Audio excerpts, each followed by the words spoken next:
नमस्कार दोस्तों, आपका स्वागत है आपके अपने यूट्यूब चैनल स्मार्ट स्टडी में। दोस्तों, आरआरबी ग्रुप डी का एग्ज़ाम चल रहा है और आरआरबी ग्रुप डी एग्ज़ाम 2 दिसंबर की सभी शिफ्टों का हो चुका है। ऑल शिफ्ट हो चुका है एग्ज़ाम। तो हम आरआरबी ग्रुप डी 2 दिसंबर की ऑल शिफ्ट में पूछे गए 80 प्रश्न लेकर आए हैं।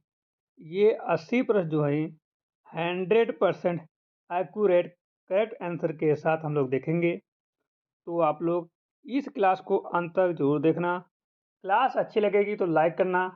चैनल पर नए हो और चैनल को अभी तक सब्सक्राइब नहीं किया है तो चैनल को सब्सक्राइब कर लीजिए, बेल आइकन को प्रेस कर लीजिए ताकि आने वाली वीडियो का नोटिफिकेशन सबसे पहले आपको मिल सके। जो लोग हमारे टेलीग्राम चैनल को अभी तक ज्वाइन नहीं किए हैं तो टेलीग्राम चैनल को ज्वाइन कर लीजिए और वहाँ पर क्वेश्चन भेज दीजिएगा, ठीक है। वहाँ पर क्वेश्चन भेज देना ताकि आगे आने वाले बच्चों के शिफ्ट में मदद की जा सके। तो आज की क्लास का पहला क्वेश्चन जो पूछा गया था, नेशनल डॉक्टर्स डे की थीम क्या थी? राष्ट्रीय चिकित्सा दिवस 2025 की थीम क्या थी? इस प्रकार के 4 ऑप्शन दिए हुए थे। तो राष्ट्रीय चिकित्सा दिवस 2025 की थीम जो थी वह मुखौटे के पीछे चिकित्सकों का उपचार कौन करता है? ऑप्शन नंबर ए करेक्ट है। और पूछा जाए कि ये चिकित्सा दिवस कब मनाया जाता है हर वर्ष, तो आपको बताना है 1 जुलाई को मनाया जाता है। किसकी याद में मनाया जाता है? तो ये डॉक्टर बीसी राय की याद में मनाया जाता है, ठीक है। और 2025 की थीम में डॉक्टर के मानसिक और शारीरिक स्वास्थ्य पर ध्यान केंद्रित करना था, इसका मेन मकसद था। डॉक्टर डे भारत में 1962 से मनाया जाता है। अगला क्वेश्चन पूछा गया था कि GHCL का फुल फॉर्म क्या है? What is the full form of GHCL? और इस प्रकार के 4 ऑप्शन दिए हुए थे। तो इसका सही जवाब है जो GHCL का फुल फॉर्म जो है ग्रीन हाइड्रोजन सर्टिफिकेशन लीकेज है। Option number C is correct है। इसके फैक्ट देख लेते हैं। GHCL भारत में ग्रीन हाइड्रोजन उत्पादन और उपयोग प्रमाणन से जुड़े मानकों को निर्धारित करने हेतु प्रस्तावित एक फ्रेमवर्क है और इसका मुख्य उद्देश्य जो है वो ग्रीन एनर्जी का उपयोग को बढ़ावा देना है, ठीक है। अगला क्वेश्चन जो पूछा गया था कि ministry of youth affair and sport ने जून 2025 में राष्ट्रीय शिविर के लिए सीनियर पुरुष एवं महिला हॉकी खिलाड़ियों के लिए प्रति माह कितना out of pocket allowance OPA तय किया?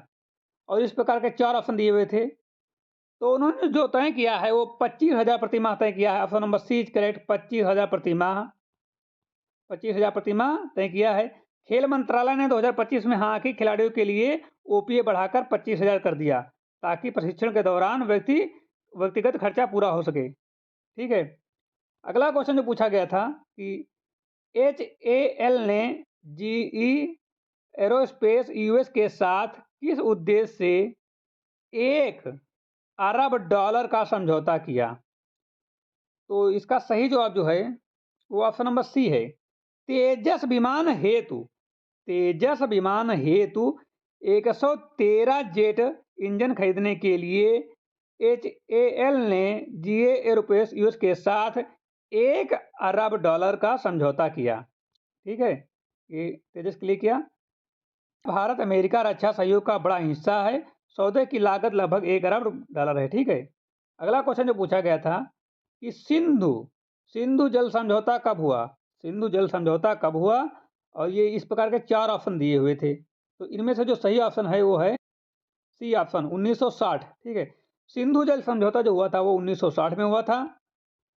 सिंधु जल समझौता भारत और पाकिस्तान के बीच पानी के बंटवारे के लिए 1960 में हुआ था। इसे विश्व बैंक के मध्यस्थता करके कराया गया था। यह समझौता भारत के प्रधानमंत्री जवाहरलाल नेहरू और पाकिस्तान के राष्ट्रपति आयूब खान के बीच हुआ था। समझौते के अनुसार भारत को 3 पूर्वी नदियों रावी, व्यास, सतलज का नियंत्रण जो है मिला था। रावी, व्यास और सतलज, इन तीनों का नियंत्रण जो है भारत के पास था। अगला क्वेश्चन जो पूछा गया था वो पूछा गया था कि जून 2025 में दक्षिण कोरिया के राष्ट्रपति कौन बने? करंट का क्वेश्चन है कि जून 2025 में दक्षिण कोरिया के राष्ट्रपति कौन बने? इस प्रकार के 4 ऑप्शन दिए हुए थे। इनमें से जो सही जवाब है वो है एवल, ठीक है। Option number C is correct. Yoon Suk एवल जो हैं वो जून 2025 में दक्षिण कोरिया के राष्ट्रपति बने। इसके फैक्ट जो हैं वो यून सुक एवल ने दक्षिण कोरिया के राष्ट्रपति पद का कार्यभार संभाला। उनका राजनीतिक दल पीपुल पावर पार्टी पी है और उनका प्रशासन आर्थिक सुधार और अंतर्राष्ट्रीय कूटनीति पर केंद्रित है। इसके फैक्ट थे, कुछ 3 फैक्ट थे। अगला क्वेश्चन पूछा गया था कि भारत में लोकपाल का आदर्श वाक्य मोटो क्या है? भारत में लोकपाल का आदर्श वाक्य क्या है? और इस प्रकार के 4 ऑप्शन दिए हुए थे। तो भारत में लोकपाल का आदर्श वाक्य मोटो जो है वो है न्यायो रक्षति रक्षिता। न्यायो रक्षति रक्षिता, ये इसका न्यायिक मोटो वर्ड है। अगला इसके फैक्ट जो हैं, लोकपाल का आधिकारिक आदर्श वाक्य न्यायो रक्षति रक्षिता है, जिसका अर्थ होता है न्याय उसी की रक्षा करता है जो न्याय की रक्षा करता है। न्याय उसी की रक्षा करता है जो न्याय की रक्षा करता है। लोकपाल भारत में भ्रष्टाचार के गंभीर मामलों की जांच करने वाला सर्वोच्च लोक प्राधिकरण है। 2023 में लोकपाल एवं लोकायुक्त अधिनियम पारित किया गया और 2019 में पहला लोकपाल नियुक्त किया गया। लोकपाल में अध्यक्ष प्लस 8 सदस्य होते हैं, जिनमें 50% अनिवार्य रूप से न्यायिक व महिला, SC, ST, OBC अल्पसंख्यक होते हैं। अगला क्वेश्चन ये पूछा गया था कि चीन द्वारा कमीशन किया गया तीसरा और सबसे उन्नत विमान वाहक पोत कौन सा है? इसके 4 ऑप्शन दिए हुए थे और तो इसका सही जवाब जो है ऑप्शन नंबर सी, फुजियान। चीन द्वारा जो है कमीशन द्वारा तैयार किया गया उन्नत विमान वाहक पोत जो था वो फिजियान था। चीन ने अपना तीसरा और सबसे आधुनिक एयरक्राफ्ट कैरियर फुजियान कमीशन किया है, इसलिए इसका ऑप्शन नंबर सी सही है। इसमें उन्नत कैटापल्ट लॉन्च किया गया। पहले दौर के लिए कैरियर लियाओइंग और शानडोंग है। चीन विश्व का प्रमुख नौसैनिक विस्तारकर्ता देश बन रहा है। अगला क्वेश्चन जो पूछा गया था कि मार्च 2025 में भारत ने ऑपरेशन ब्रह्मा किस घटना के जवाब में शुरू किया था? तो ये ऑपरेशन ब्रह्मा जो शुरू किया गया था, ये म्यांमार में आए विनाशकारी भूकंप के लिए शुरू किया गया था। Option number C correct. Myanmar में आए विनाशकारी भूकंप के लिए। ऑपरेशन ब्रह्मा 28 मार्च 2025 को शुरू किया गया था। क्वेश्चन पूछा जाए ऑपरेशन ब्रह्मा कब शुरू किया गया था, तो 28 मार्च 2025 को। यह म्यांमार में आए 7.7 तीव्रता वाले भूकंप के कारण हुए विशाल विनाश के बाद राहत व बचाव भेजने के लिए शुरू किया गया था। अगला क्वेश्चन ये पूछा गया था कि जनवरी 2025 में खेलों में उत्कृष्ट प्रदर्शन करने के लिए प्रतिष्ठित अर्जुन पुरस्कार एथलीट्स के क्षेत्र में किसे दिया गया? ये क्वेश्चन बहुत ज़्यादा पूछे जा रहे हैं एथलीट्स से, अर्जुन अवार्ड से, तो आप लोग याद रखना। और इस प्रकार के 4 क्वेश्चन दिए हुए थे। ऑप्शन 4 दिए हुए थे। ज्योति यार्जनी और नीतू बांगा, शोभित बोरा और कोई अन्य, मतलब कि इन चारों में से कोई अलग होगा जिसका नाम इसमें नहीं दिया हुआ है। तो इसका सही जवाब है ज्योति यार राजी। ठीक है, ज्योति यार राजी, ऑप्शन नंबर ए करेक्ट है इसका। और इसके फैक्ट जो हैं, ज्योति यार राजी ने 2024-25 में भारत और अंतर्राष्ट्रीय स्तर पर एथलीट्स में उत्कृष्ट प्रदर्शन किया। अर्जुन पुरस्कार भारत में खिलाड़ियों के सर्वोच्च सम्मान में से एक है। इस पुरस्कार में खेल में योगदान, अंतर्राष्ट्रीय उपलब्धियां और निरंतर प्रदर्शन को ध्यान में रखा जाता है। सुप्रीम कोर्ट ने संपत्ति पंजीकरण सुधार के लिए किस तकनीक को अपनाने का सुझाव दिया है? इस प्रकार के 4 ऑप्शन दिए हुए थे। तो सुप्रीम कोर्ट ने संपत्ति पंजीकरण के सुधार के लिए ब्लॉकचेन तकनीक का उपयोग करने का सुझाव दिया। ब्लॉकचेन तकनीक। इसके फैक्ट जो हैं, आगे क्वेश्चन पूछे जा सकते हैं इनसे कि पारदर्शी व छेड़छाड़ रोधी रिकॉर्ड हेतु सुप्रीम कोर्ट ने ब्लॉकचेन तकनीकी अपनाने की सलाह दी। इस संपत्ति विवाद से कम होगा, इससे संपत्ति विवाद जो कम हो जाएगा।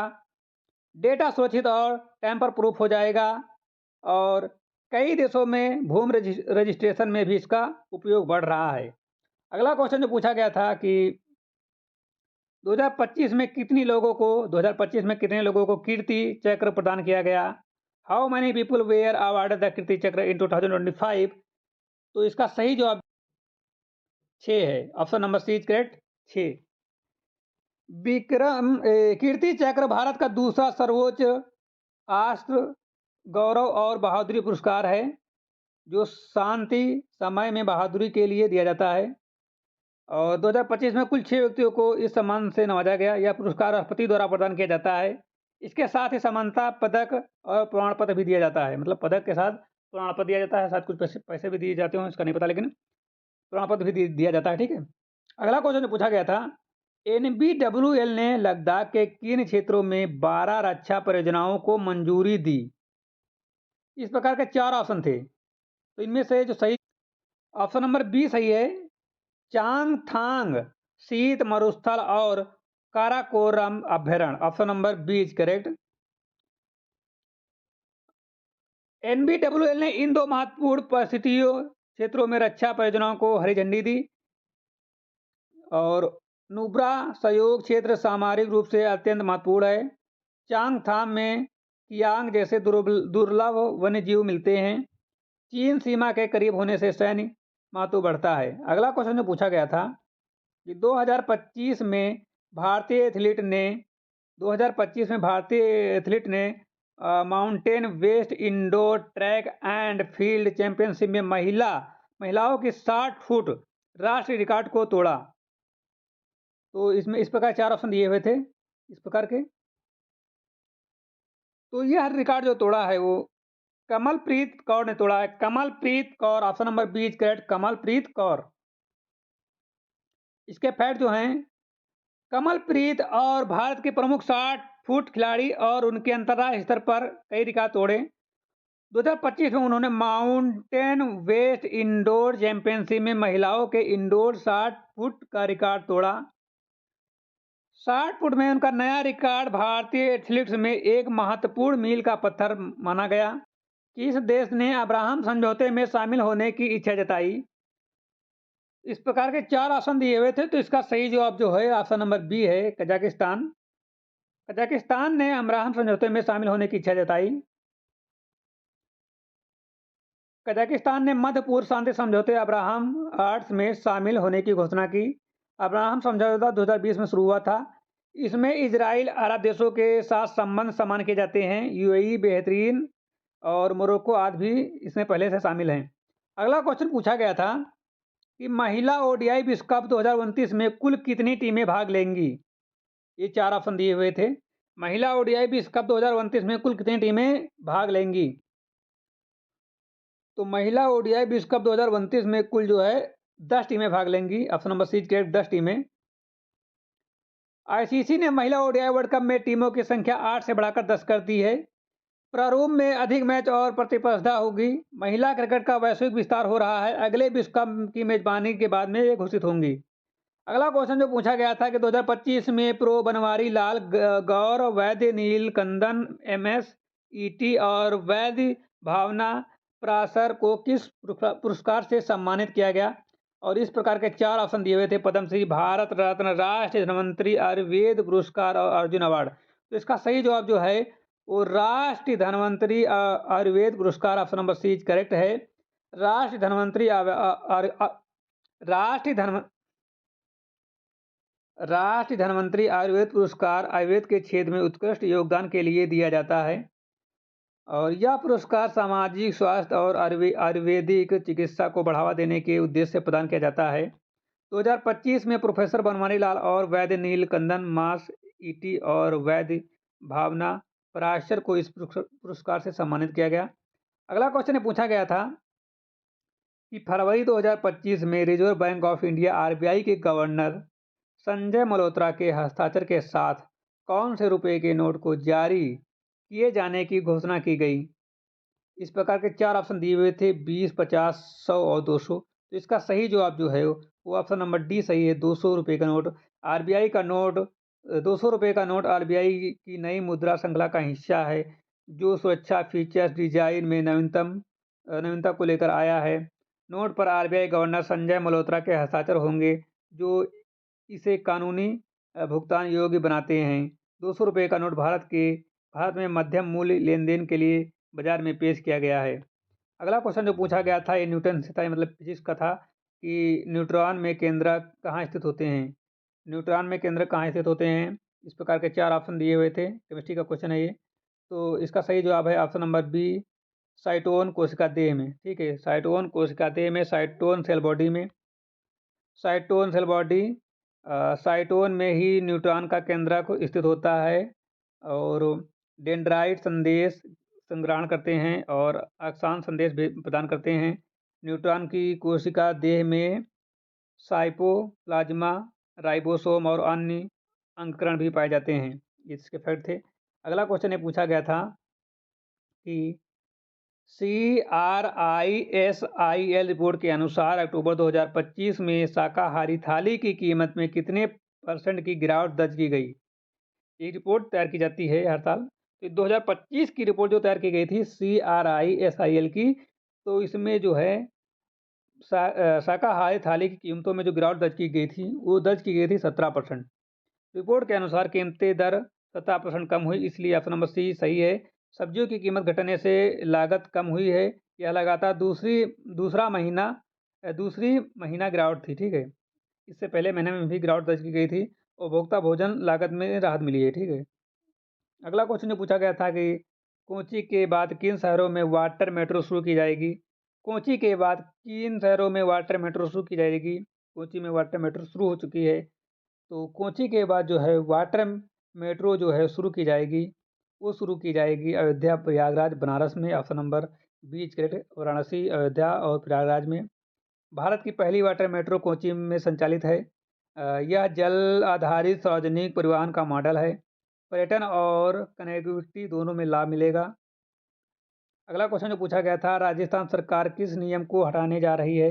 इस प्रकार के 4 ऑप्शन दिए हुए थे। तो राजस्थान सरकार जो है वो 2 से अधिक बच्चों वाले प्रत्याशी की आयोग्यता को का नियम जो है हटाने जा रही है। यह नियम 1990 के दशक से लागू था। इससे चुनाव लड़ने पर परिवार नियोजन आधारित पाबंदी थी। कई राज्यों में यह नियम पहले से ही समाप्त हो गया है। अगला क्वेश्चन पूछा गया था कि डीएनए डबल हेलिक्स संरचना के खोजकर्ता नोबेल विजेता जेम्स वाटसन का निधन हुआ। वे किस क्षेत्र से जुड़े थे। यानी कि जेम्स वाटसन जो है वो उनका निधन हो चुका है। वो किस क्षेत्र से जुड़े थे। तो वो जो जुड़े थे वो अनुवांशिकी से जुड़े थे। ऑप्शन नंबर सी अनुवांशिकी। James Watson DNA double helix model प्रस्तुत करने वाले पहले आनुवंशिक वैज्ञानिक थे। उन्होंने 1962 में नोबेल पुरस्कार मिला। उन्हें 1962 में नोबेल पुरस्कार मिला। फ्रांसिस क्रिक और मैरिस विकलिक्स उनके यह खोजकर्ता थे। डीएनए मॉडल ने आधुनिक जीव विज्ञान को बदल दिया। अगला क्वेश्चन जो पूछा गया था कि किस देश ने 15 वर्ष से कम बच्चों के लिए सोशल मीडिया पर प्रतिबंधित करने की योजना बनाई है। इस प्रकार के 4 ऑप्शन दिए हुए थे। तो इसका सही जवाब ऑप्शन नंबर बी डेनमार्क। बच्चों में सोशल मीडिया लत होने का प्रयास रहता है। कई यूरोपीय देश डिजिटल लाभ सुरक्षा नियम कड़े कर रहे हैं। माता पिता निगरानी तंत्र भी अनिवार्य होगा। तो डेनमार्क जो है वो 15 साल से कम बच्चों पर सोशल मीडिया पर पाबंदी लगा रहा है। अगला क्वेश्चन जो पूछा गया था भगवान बुद्ध के पवित्र अवशेष 11 दिनों तक किस देश में प्रदर्शित किए गए। तो भगवान बुद्ध के पवित्र अवशेष 11 दिनों तक जो है वो भूटान में प्रदर्शित किए गए। Option number B Bhutan. Bharat से भेजे गए पवित्र अवशेष भूटान में विशेष कार्यक्रम के तहत प्रदर्शित किए गए। अवशेष आमतौर पर विशेष अवसरों पर बाहर ले जाए जाते हैं। बौद्ध देशों में इसका सम्मान अत्यधिक है। यह सांस्कृतिक धार्मिक संबंध मजबूत करता है। अगला क्वेश्चन जो पूछा गया था कि भारत के 91 ग्रैंड मास्टर कौन बने। भारत के 91 ग्रैंड मास्टर कौन बने। तो भारत के 91 ग्रैंड मास्टर जो बने हैं वो बने हैं Rahul VS. Option number C correct, Rahul VS ने 6वीं एशियन इंडिविजुअल चेस चैंपियनशिप जीतकर जीएम का खिताब प्राप्त किया, इसलिए ऑप्शन नंबर सी करेक्ट है। भारत विश्व में सबसे तेजी से जीएम बनने वाला राष्ट्र बना। ग्रैंड मास्टर उपाधि फैट द्वारा दी जाती है। पूछा जाए ग्रैंड मास्टर उपाधि किसके द्वारा दी जाती है तो आपको बताना फैट द्वारा दी जाती है। यह किसी खिलाड़ी के सर्वोच्च उपलब्धियों में से एक है। ये तो मेन पॉइंट थे इसके। अगला क्वेश्चन पूछा गया था कि भारतीय वायुसेना ने अपना 93वां स्थापना दिवस कहाँ मनाया। भारतीय वायुसेना ने अपना 93वां स्थापना दिवस कहाँ मनाया। इस प्रकार के 4 ऑप्शन दिए हुए थे। तो इसका सही जवाब जो है वो ऑप्शन नंबर सी सही है, लाचित घाट, ब्रह्मपुत्री, गुवाहाटी। इस वर्ष आईएएफ ने अपना स्थापना दिवस पहली बार पूर्वोत्तर में आयोजित किया। समारोह में भव्य एयर शो और फ्लाइट पास्ट हुआ।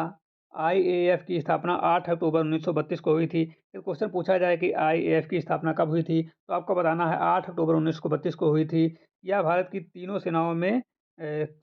सेनाओं की शाख है, ठीक है, वायु शाख है।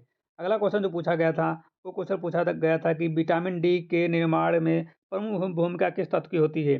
विटामिन डी के निर्माण में प्रमुख भूमिका किस तत्व की होती है। इस प्रकार के 4 ऑप्शन दिए हुए थे कि विटामिन डी के निर्माण में किस तत्व की भूमिका सबसे अधिक होती है, प्रमुख भूमिका होती है। तो option number B is correct है।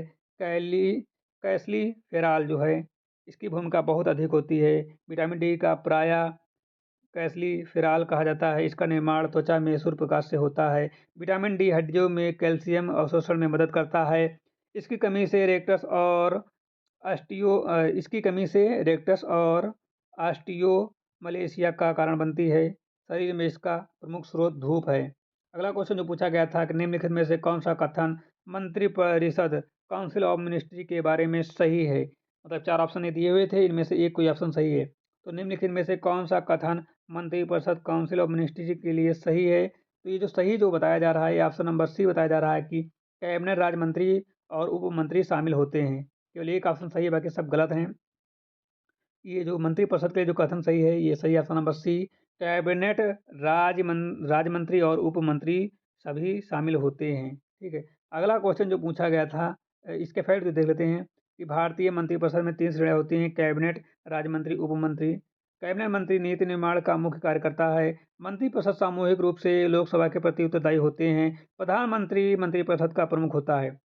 अगला क्वेश्चन जो पूछा गया था कि सर्वप्रथम भूमि सर्वेक्षण किस चोल राजा के काल में कराया गया। तो इसका सही जवाब ऑप्शन नंबर सी, राजा राज प्रथम के समय, ठीक है, राज प्रथम के समय। सर्वप्रथम भूमि सर्वेक्षण जो है वो राज प्रथम के समय कराया गया था। ये चोल थे, ठीक है। चोल प्रशासन के भूमि राजस्व सुधार हेतु राज प्रथम ने संगठित भू संरक्षण कराया था।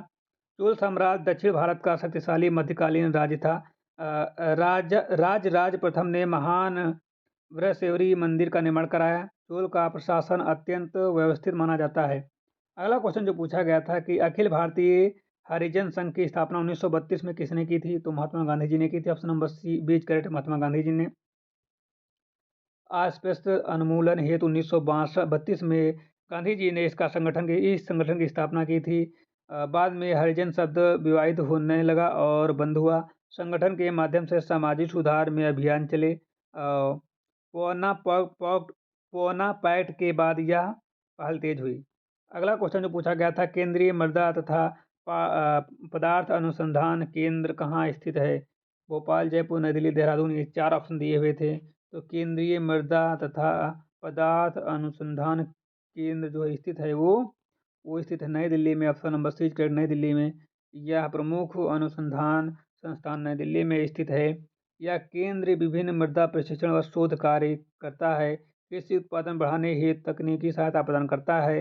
भूमि संरक्षण से जुड़े अध्ययन भी करता है। इसके फैक्ट थे। अगला क्वेश्चन जो पूछा गया था कि दक्षिण आल्प्स पर्वत किस देश में स्थित है। दक्षिणी आल्प्स पर्वत किस देश में स्थित है। ऑस्ट्रेलिया, दक्षिण अफ्रीका, न्यूजीलैंड या कनाडा। तो दक्षिणी आल्प्स पर्वत जो है वो स्थित है न्यूजीलैंड में। दक्षिणी आल्प्स उत्तरी दक्षिणी द्वीपों में फैली न्यूजीलैंड की प्रमुख पर्वत श्रृंखला है। इस पर्वत में माउंट कुक एनजेड सबसे ऊंची चोटी है। यह पर्वत श्रृंखला भूगर्भीय प्लेटों के टकराव से बनी है। दक्षिण द्वीप के मौसम और नदियों पर इसका प्रभाव पड़ता है। ठीक है, इसके फैक्ट थे और इसका सही जवाब जो है option number C New Zealand. Question क्या है, दक्षिण आल्प्स पर्वत किस देश में स्थित है। तो न्यूजीलैंड में स्थित है। अगला क्वेश्चन जो पूछा गया था, अगला क्वेश्चन पूछा गया था कि बेलूर मठ की स्थापना किस वर्ष स्वामी विवेकानंद की थी। बेलूर मठ की स्थापना किस वर्ष स्वामी विवेकानंद जी ने की थी। ठीक है, आपके ऑप्शन दिए हुए थे 1875, 1886, 1897 और 1902। ये 4 ऑप्शन दिए हुए थे और पूछ रहा था कि बेलूर मठ की स्थापना किस वर्ष की गई थी। ये तो बता दिया कि स्वामी विवेकानंद जी ने बेलूर मठ की स्थापना की थी, लेकिन कब की थी ये पूछ रहा है। तो बेलूर मठ की स्थापना जो की गई थी वो 1897 में विवेकानंद जी ने की थी। ठीक है। इसके फैक्ट जो हैं, रामकृष्ण मिशन स्थापित करने के बाद विवेकानंद ने बेलूर मठ का औपचारिक गठन 1897 में किया था। तो रामकृष्ण मिशन समाप्त होने के बाद जो है विवेकानंद जी ने बेलूर मठ का औपचारिक गठन किया। बेलूर मठ गंगा नदी के तट पर कोलकाता के पास स्थित है। यह रामकृष्ण मिशन का मुख्यालय है। मठ की वास्तुकला में मठ की वास्तुकला में हिंदू, इस्लामी और ईसाई शैली का मिश्रण है। यानी कि इस मठ में जो है हिंदू भी हैं, इस्लामी भी हैं और ईसाई भी हैं, ये सभी हैं मठ में। अगला क्वेश्चन जो पूछा गया था कि कृषि विपणन के विषय में उद्यत जानकारी कौन प्रकाशित करता है, तो इस प्रकार के 4 ऑप्शन दिए हुए थे: कृषि मंत्रालय, आर्थिक संरक्षण निदेशालय, आर्थिक एवं सांख्यिकी विभाग और एनएसओ। इस प्रकार के 4 ऑप्शन दिए हुए थे और इनमें से जो सही ऑप्शन है वो ऑप्शन नंबर सी सही है, आर्थिक एवं सांख्यिकी विभाग। ठीक है। यह विभाग कृषि उत्पादन की कीमतों का विश्लेषण करता है, बाजारों से जुड़े सूचकांकों की रिपोर्ट जारी करता है, राज्यों के कृषि आंकड़ों में तकनीकी सहयोग देता है। ये सब इसके डेटा हैं। ठीक है। अगला क्वेश्चन जो पूछा गया था कि बिंदुसार ने एंटियोकस में से क्या मांगा था? बिंदुसार ने एंटियोकस से क्या मांगा था? इस प्रकार के 4 ऑप्शन थे: घोड़े, सेना, सैनिक, रेशम, फिलासफर और दूत, मदिरा, अंजीर, यो एक दार्शनिक या दास रत्न भूमि। ये सब ऑप्शन दिए हुए थे। तो इसका जो सही जवाब है ऑप्शन नंबर सी सही है, मदिरा, अंजीर और एक दार्शनिक मांगा था। तो बिंदुसार ने जो एंटियोकस से जो मांगा था वो मांगा था मदिरा, अंजीरा और एक दार्शनिक मांगा था। और बिंदुसार मौर्य साम्राज्य के दूसरे सम्राट थे। क्वेश्चन पूछा जाए कि बिंदुसार कौन थे, तो बिंदुसार जो हैं वो मौर्य समाज के दूसरे सम्राट थे। और एंटियोकस फर्स्ट जो है वो सेल्यूकस साम्राज्य का शासक था। इसके फैक्ट हैं। और मौर्य सेल्यूकस संबंध उस समय व्यापारिक रूप से मजबूत थे। अगला क्वेश्चन पूछा गया था, राष्ट्र सुरक्षा दिवस कब मनाया जाता है? राष्ट्रीय सुरक्षा दिवस कब मनाया जाता है? इस प्रकार के 4 ऑप्शन दिए हुए थे: 1 मार्च, 4 मार्च, 15 अप्रैल, 28 फरवरी। तो राष्ट्र सुरक्षा दिवस जो मनाया जाता है वो 4 मार्च को मनाया जाता है। ऑप्शन नंबर बी सही था। राष्ट्र सुरक्षा परिषद की स्थापना एवं वर्षगांठ हर वर्ष 4 मार्च को मनाया जाता है। यह दिवस जो है 1972 से इसकी शुरुआत हुई थी। 1972 में इसकी पहली बार शुरुआत हुई थी। पूरे देश में सुरक्षा सप्ताह भी मनाया जाता है। अगला क्वेश्चन पूछा गया था कि भारत की पहली बुलेट ट्रेन का उद्घाटन किस रूट पर 2027 में होगा? भारत की पहली बुलेट ट्रेन का उद्घाटन जो है 2027 में किस रूट पर होगा? आपके ऑप्शन थे दिल्ली, जयपुर, अहमदाबाद, सूरत और सूरत, वापी और मुंबई वडोदरा। तो भारत की पहली बुलेट ट्रेन का उद्घाटन 2070 में जो होगा उसका जो रूट होगा वो रूट होगा सूरत और वापी। पहला चरण जो है 100 किलोमीटर लंबे रूट पर होगा। 2027 में इसकी शुरुआत होगी। यह route Mumbai Ahmedabad high speed rail का हिस्सा है। ट्रेन 320 किलोमीटर प्रति घंटा की गति से चल सकेगी। भारत में HSR तकनीक ज्ञापन के सहयोग से विकसित हो रही है। तो जो ट्रेन चलने वाली है, भारत की पहली मेट्रो बुलेट ट्रेन जो चलने वाली है, ये सूरत और व्यापी के रूट पर चलेगी। ठीक है। अगला क्वेश्चन पूछा गया था कि आंध्र प्रदेश में किस शीर्ष माओवादी कमांडर की मुठभेड़ में मौत हुई थी? तो इस प्रकार के 4 ऑप्शन दिए थे: विरसा, माडवी, हिडमा और दीनू रामा और हरीश देव। तो आंध्र प्रदेश में जो है माडवी हिमा जो शीर्ष कमांडर थे, इनकी मुठभेड़ में मौत हो गई थी। इनकाउंटर में इनकी मौत हुई थी। वह नक्सली संगठन का सबसे खतरनाक PLGA कमांडर माना जाता था और कई बड़े हमलों की योजना में शामिल रहा था ये पहले। और सुरक्षा एजेंसी उसे वर्षों से तलाश रही थी, बहुत दिनों से इसको तलाश की जा रही थी। अगला क्वेश्चन पूछा गया था कि सस्टेनेबिलिटी रैंकिंग 2026 में भारत में प्रथम स्थान किस संस्थान को मिला या किस संस्थान ने पाया? तो इसका जो सही जवाब है IIT दिल्ली ने पाया है। 2026 के भारतीय सतर्कता स्कोर में IIT दिल्ली शीर्ष पर रहा। यह रैंकिंग पर्यावरण, सामाजिक प्रभाव और संस्थागत शासन पर आधारित होती है। IIT दिल्ली ने शोध और नवाचार श्रेणियों में उच्च स्कोर बनाया। वैश्विक सूची में भी इसका स्थान बेहतर हुआ। अगला क्वेश्चन जो पूछा गया था ये पूछा गया था SCO heads of governments CHG की बैठक 2025 में कहाँ आयोजित हुई? SCO heads of governments CHG की बैठक 2025 में कहाँ आयोजित हुई? तो ऑप्शन दिए हुए थे दिल्ली, ताशकंद, बीजिंग, मॉस्को। ये 4 ऑप्शन दिए हुए थे। तो इसका सही जो जवाब जो है ऑप्शन नंबर डी सही है, मॉस्को। वह 2025 में आधिकारिक मेजबानी रूस ने की थी और SCO क्षेत्रीय आर्थिक और सुरक्षा सहयोग पर केंद्रित संगठन था यह। और CHG बैठक में सदस्य देशों के PM या फिर प्रतिनिधि शामिल होते हैं। इस बैठक में व्यापार, उद्योग और नवाचार पर प्रमुख चर्चा होती है। अगला क्वेश्चन जो पूछा गया था कि PMFBY में हाल ही में कौन सा नया एड ऑन कवर जोड़ा गया? ऑप्शन दिए हुए थे सूखा, कीट हमला, जंगली जानवरों द्वारा फसल का नुकसान या नदी कटाव। तो इसका सही जवाब जो है जंगली जानवरों द्वारा फसल का नुकसान। सरकार ने नए संशोधन में इसे एड ऑन कवर में शामिल किया। इससे वन क्षेत्र से जुड़े किसानों का संरक्षण मिलेगा। PMFBY 2016 में शुरू की गई थी। योजना बीमा प्रीमियम पर सरकारी सब्सिडी का प्रदान मिलेगा, यानी कि सरकारी सब्सिडी जो है मिलेगी। अगला क्वेश्चन पूछा गया था सरकार ने ई पासपोर्ट सुविधा पूर्ण रूप से लागू करने का लक्ष्य किस वर्ष तक रखा? आपके 4 ऑप्शन दिए हुए थे 2030, 32, 35 और 40। तो इसका जो सही जवाब है 2035 तक। आधिकारिक लक्ष्य जो रखा गया है 2035 तक कि ई पासपोर्ट लागू करने का, कि भारत सरकार ने ई पासपोर्ट सुविधा जो है पूर्ण रूप से 2035 तक लागू करने का लक्ष्य रखा है। और ई पासपोर्ट में एम्बेडेड चिप और बायोमेट्रिक सुरक्षा होती है। इससे अंतर्राष्ट्रीय यात्रा में तेज क्लियरेंस मिलेगा। इसे ICAO मानकों के अनुसार तैयार किया जाता है। ICAO मानकों के द्वारा तैयार किया जाता है। अगला क्वेश्चन जो पूछा गया था कि 36वीं सीनियर नेशनल फेमिंग चैंपियनशिप में पुरुष चेंबर टीम में स्वर्ण किसने जीता?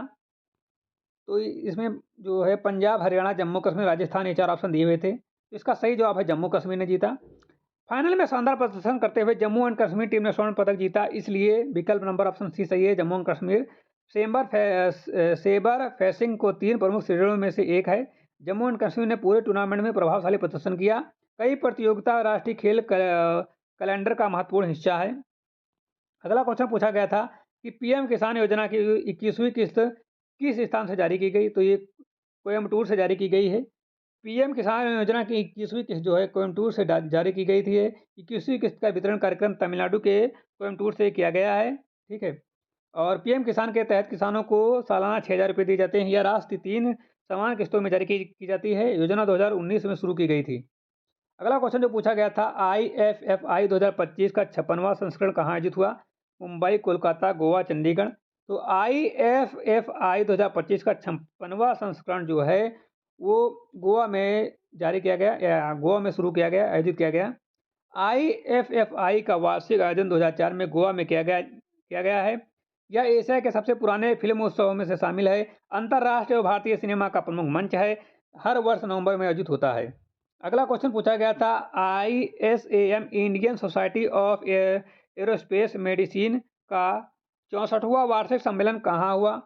तो इस प्रकार के 4 ऑप्शन दिए हुए थे दिल्ली, पुणे, मुंबई, बेंगलुरु और चेन्नई। मुंबई तो नहीं दिया था, दिल्ली, पुणे और बेंगलुरु और चेन्नई दिया हुआ था, 4 ऑप्शन दिए हुए थे। इनमें सही जवाब है option number C, Bengaluru. ISAM का 64वां सम्मेलन बेंगलुरु में आयोजित किया गया। ठीक है। और ISAM भारतीय वायुसेना की प्रमुख मेडिकल संस्था है। सम्मेलन में एरोस्पेस मेडिसिन से जुड़े शोध प्रस्तुत होते हैं।